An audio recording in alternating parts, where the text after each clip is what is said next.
2025년 10월 28일 화요일 매일 묵상의 시간입니다. 다 함께 주의 손이 함께 찬양하시겠습니다.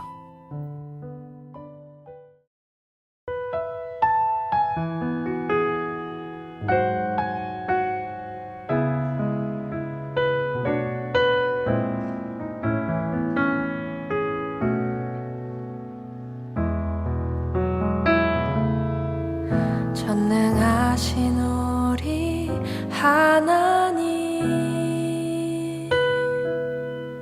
삶에 가득한 주님의 통치 보호하시고 지켜주시네, 복 주시고 인도하시네. 살아계신 우리 하나님, 삶에 가득한 주님의 임재 불러주시고 채워주시네, 들으시고 응답하시네. 주의 손이 붙드시네, 흔들리는 우리의 삶을 주의 손이 고치시네. 상한 우리의 마음을 함께 찬양합시다. 전능하신 우리 하나님, 삶에 가득한 주님의 통치 보호하시고 지켜주시네, 복 주시고 인도하시네. 살아계신 우리 하나님, 삶에 가득한 주님의 임재 불러주시고 채워주시네, 들으시고 응답하시네. 주의 손이 붙드시네, 흔들리는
오늘 우리에게 주시는 하나님의 말씀은 스가랴 13장 1절에서 9절까지의 말씀입니다.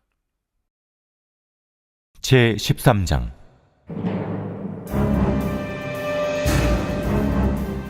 그날에 죄와 더러움을 씻는 셈이 다윗의 족속과 예루살렘 주민을 위하여 열리리라. 만군의 여호와가 말하노라. 그날에 내가 우상의 이름을 이 땅에서 끊어서 기억도 되지 못하게 할 것이며 거짓 선지자와 더러운 귀신을 이 땅에서 떠나게 할 것이라. 사람이 아직도 예언할 것 같으면 그 나온 부모가 그에게 이르기를 내가 여호와의 이름을 빙자하여 거짓말을 하니 살지 못하리라 하고, 나온 부모가 그가 예언할 때에 칼로 그를 찌르리라.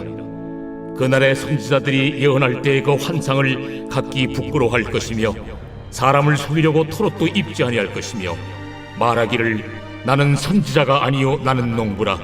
내가 어려서부터 사람의 종이 되었노라 할 것이요. 어떤 사람이 그에게 묻기를 내 두 팔 사이에 있는 상처는 어찌 됨이냐 하면 대답하기를 이는 나의 친구의 집에서 받은 상처라 하리라. 만군의 여호와가 말하노라. 가라, 깨어서 내 목자 내 짝된 자를 치라. 목자를 치면 양이 흩어지려니와 작은 자들 위에는 내가 내 손을 들이우리라. 여호와가 말하노라. 이 온 땅에서 3분의 2는 멸망하고 3분의 1은 거기 남으리니 내가 그 3분의 1을 불 가운데에 던져 은같이 연단하며 금같이 시험할 것이라. 그들이 내 이름을 부르리니 내가 들을 것이며 나는 말하기를 이는 내 백성이라 할 것이요 그들은 말하기를 여호와는 내 하나님이시라 하리라. 샬롬, 여러분 오늘도 좋은 아침입니다. 즐거운 하루 잘 시작하셨어요? 오늘도 우리 함께 기도하고 시작할까요? 하나님, 오늘도 예수님의 보혈로 저를 덮어주세요. 하나님, 제 입에 파수꾼을 세워주세요. 하나님, 저의 생각과 행동을 인도해주세요. 예수님의 이름으로 기도합니다. 아멘. 여러분, 어떤 날을 간절히 기다려본 적이 있습니까? 예를 들면요, 어린아이들이 기다리는 소풍 같은 거예요. 아이들이 아침 일찍 일어나는 것은 무척 힘겨워하는데 이상하리만큼 소풍을 가는 날은 먼저 일어나서 보채곤 하죠. 저도 어린 시절을 돌이켜보면요, 그렇게 소풍을 기다렸습니다. 소풍 갈 때 입을 옷을 미리 준비해두기도 하고요.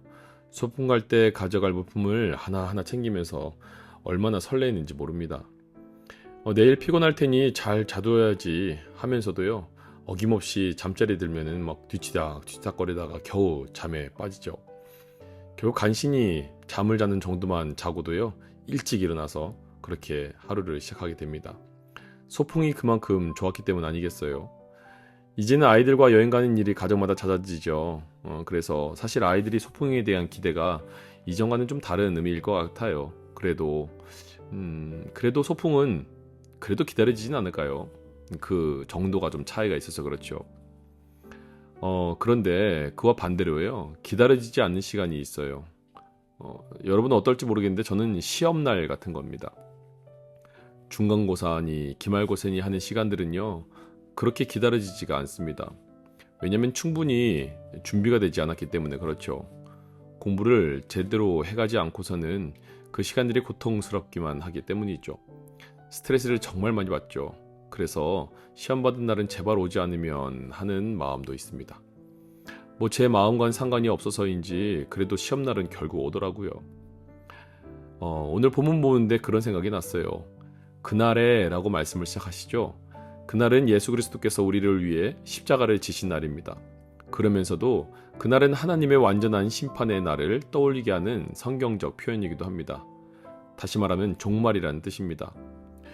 여러분, 종말을 소풍처럼 기다리시나요? 아니면 시험처럼 거부하고 계시진 않나요? 오늘 말씀을 통해 하나님의 마음을 깨달아 볼 수 있길 바랍니다. 먼저 그날에는 모든 악이 떠나게 될 것입니다. 요즘 TV 뉴스를 보면요, 사회의 모든 부조리들, 악들, 사이비들이 다 드러나고 있죠. 얼마 전부터는 캄보디아, 시누크빌 이름도 저도 외워버렸는데요. 한국인들을 납치하고 고문, 살해하는 끔찍한 범죄들이 동남아 국가들 가운데 많이 일어나지 않았습니까? 그런데 더 무서운 것은요, 그들이 정치권과 긴밀하게 연결되어 있다는 사실이었습니다. 나라의 GDP를 올리는 일에 범죄가 사용되고 있는 것이죠. 나라가 범죄자들을 두둔하는 모습조차 보이고 있다는 그런 촉보들이 등장할 때 참 무섭다라는 생각도 해보게 됩니다. 사람들을 학대하고 그 사람들을 속이고 빼앗아서 나라의 부를 축적하고요. 수십조 원의 자산을 이룩한 슈퍼 사기 기업가를 만들기도 하고요. 너무 무서운 세상 아니겠습니까? 그것뿐 아니라 또한 모든 이단 존파들을 파헤치는 뉴스들이 많이 나오고 있습니다. 요즘은 한학자 총재라는 인물을 중심으로 세워져 있는 통일교 실상이 많이 드러나고 있죠. 여러분 들어보셨나요? 통일교 천정궁이라는 건물은요, 무려 1조 원의 건축비가 들었다고 합니다. 많은 사람들이 그 건축물을 짓기 위해서 그 이단 교주를 위해 자신들이 모은 돈을 다 강탈당하고, 그러고도 그들은 그 종교에서 벗어나지 못합니다. 왜냐면요, 그 종교에서 벗어났다가 당할 심판이 두렵기 때문일 겁니다. 하나님을 떠난 세상은요, 정말 악 그 자체예요. 사람의 영혼도 갉아먹고 그 사람들의 물질 그런 것들 다 빼앗아 버리죠. 그들을 도구화하는 것이 세상이 가진 영적 실체라고 보아야 합니다. 오늘 말씀 2절을 보면요, 만군의 여호와가 말하노라. 그날에 내가 우상의 이름을 이 땅에서 끊어서 기억도 되지 못하게 할 것이며 거짓 선지자와 더러운 귀신을 이 땅에서 떠나게 할 것이라. 아멘. 여러분, 모든 우상들이 바로 그 실체입니다. 이것들은 모두 사탄의 작품 아니겠습니까? 거짓의 아비인 사탄이 이 땅 가운데 심어놓은 모든 것을 주님께서 끊어버리시겠다고 말씀하시는 겁니다. 아담과 하와를 속이고 하나님을 떠나게 할 때부터 사탄은 하나님을 대적했죠. 하나님의 자녀들을 속여서 넘어뜨리는 일을 하였습니다. 하지만 주님께서 더 이상 그 악을 두고 보지 않으시겠다고 하는 겁니다. 바로 그날의 말이죠. 얼마나 감사합니까? 우선 주님께서 그렇게 악을 제거하실 때 우리에겐 또 어떤 은혜를 주신지 아세요? 모든 죄를 씻어주심을 선포하십니다. 사실 이것이 사탄의 도구였거든요. 우리를 죄인 되게 만드는 것 말입니다. 예수 그리스도의 십자가 죽음과 부활, 그리고 그분의 승천을 믿는 우리는요, 그러나 이제 더 이상 죄의 노예가 아니라는 겁니다. 더 나아가 우리는 그날 더 이상 거짓 선지자, 더러운 귀신들에게 속지 않게 될 것이라고도 말씀해 주십니다. 왜냐면요, 그날에 주님께서 모든 악을 드러나게 하실 것이기 때문에 그렇습니다. 요즘 드러나는 모든 악들이 그와 같은 일이에요, 여러분. 우리가 정신을 바짝 차리고 주님 잘 믿으면 됩니다. 오직 주님을 찬양하는 할렐루야, 그 할렐루야만 외치면서 주님을 따라가시면 됩니다. 여러분, 마지막에 또 그날에는 하나님의 백성만 또 서게 될 것이라고 말씀하시죠. 거룩하신 하나님은 악과 결코 함께 할 수 없습니다. 그 악을 제거해 주신 주님이 이제는 주의 백성들을 다루고 가신다고 하시는데요, 어떻게 다루시는지 아십니까? 7절 말씀을 볼까요? 만군의 여호와가 말하노라. 카라, 깨어서 내 목자, 내 짝된 자를 치리라. 목자를 치면 양이 흩어지려니와 작은 자들 위에는 내가 내 손을 들이우리라. 아멘. 먼저 내 목자라고 표현하시고 내 짝이라고도 표현하시죠. 이는 하나님께서 구원 사역을 이루시기 위해 잃어버린 양을 찾으러 보내신 예수 그리스도께서 우리의 목자이심을 나타내는 겁니다.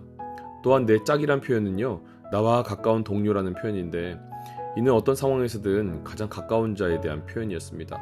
그런데 이게 오직 출생을 통해서만 만들어지는 관계라고 표현합니다. 결국 예수 그리스도께서 하나님의 아들이시자 우리에게 오신 유일한 구원자이시라는 의미입니다. 그 주님을 이 땅 가운데 보내시고 하신 일은 목자이신 예수를 이 땅 사람들이 치는 겁니다.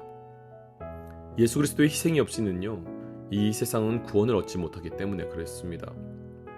하나님의 구원의 은혜가 하나님이 허락이 아니고서는 이루어지지 않는다는 것을 보여줍니다. 결국 목자를 치게 되니 양떼가 흩어졌다고도 하죠.